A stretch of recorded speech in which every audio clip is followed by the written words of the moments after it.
Would you be happier if you were richer? The answer is, well, you may think you are, but you might not actually be.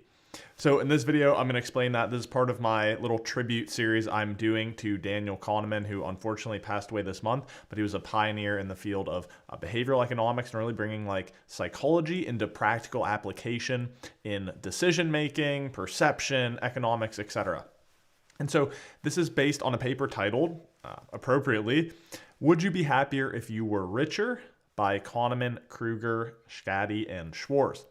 And what they explain in this paper is that we tend to overestimate the impact of money because changes in income elicit a strong emotional reaction, but over time, those changes aren't very persistent. So what they explain in this paper is they basically talk about something called the focusing illusion. In fact, actually focusing illusion is in the title of the paper.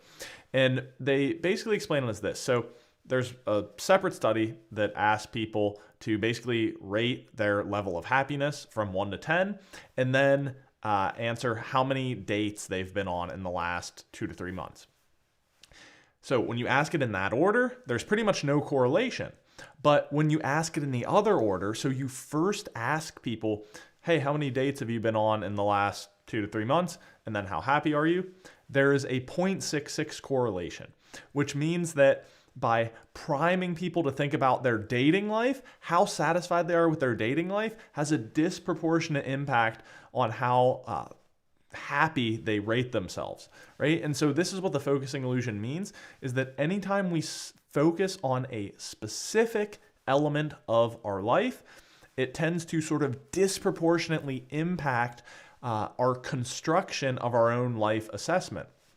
So same example, if I were to just ask you, hey, how happy are you from like 1 to 10? Maybe you say an 8. And then I were to ask you, hey, how much money did you make this year? And you answer and I said, okay, and how happy are you from 1 to 10? It's really going to be kind of based on how you feel about your income that's going to color your answer to the question about happiness. And so the reason we see this coming up with when I ask the question of like, would more money make you happier?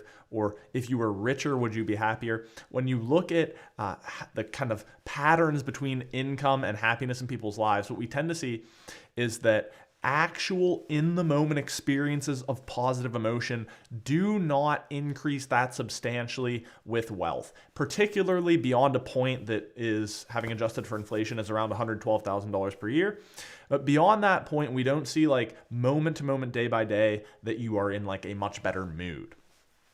But interestingly, what they do see is that life evaluation, so when you step back and say, you know, how good is my life from 1 to 10, that does continue to increase more with income. And so again, what we see is evidence of the focusing illusion, that income doesn't really change how we feel moment to moment. It doesn't make us happier day by day.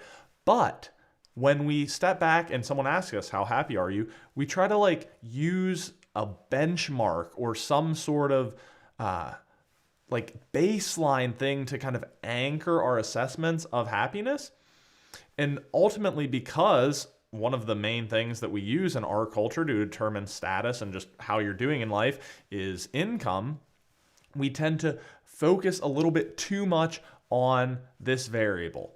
And so what we find from this paper is when I ask the question, would more money make you happier, or would you be happier if you were richer? The answer is, like I said at the beginning of the video, that in the purest sense of your experience of life and your quality of life, there would not be that much material change. But if someone were to ask you about your level of happiness or life satisfaction, particularly if you happen to be thinking about your income or had a change in income, then you likely would report yourself as being a little bit happier if you had higher income.